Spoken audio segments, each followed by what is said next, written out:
Yes, the next topic is grammar. Underline all the common noun in the passage below. As everyone knows, what is a common noun? A noun that is common for all place, things, and names.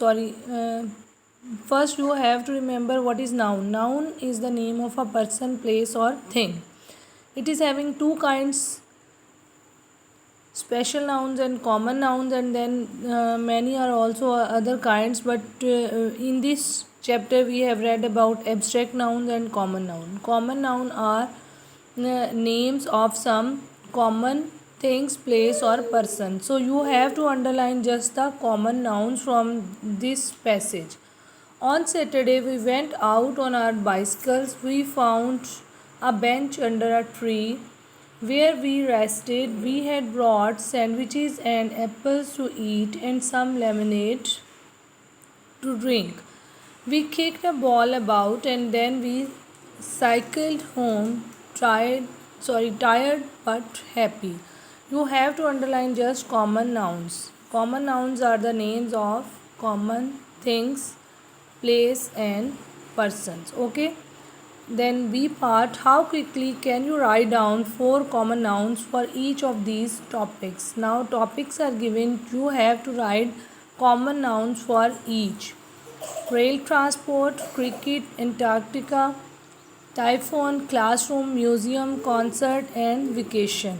You have to write down common nouns for each of the given topic. Understand? Our next task is of writing. Imagine your father is a strict parent and wants you to become a doctor. You have just told your father about your decision to stop studying medicine. Write a diary entry on the interchange between the two of you. Your diary entry should include the following points: your father's reaction to your decision, number 2 your thoughts and feelings about your father, and number 3 your plans for the future. So you have to write down a diary entry.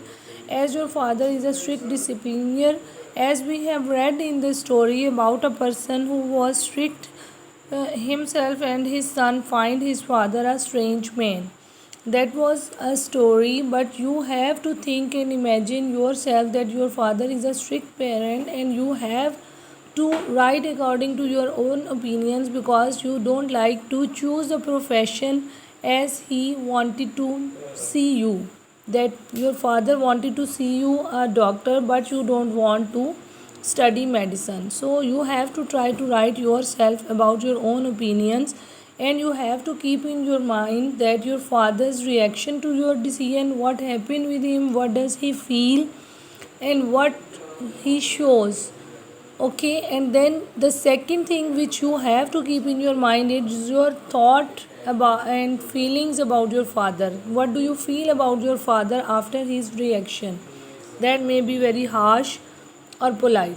And the last one is your plans for the future. What do you want to be that you think that will suits you more better than your father's decision? Okay, this will be your homework. You have to write it down and complete your workbook of chapter number 1. Understand? Thank you all.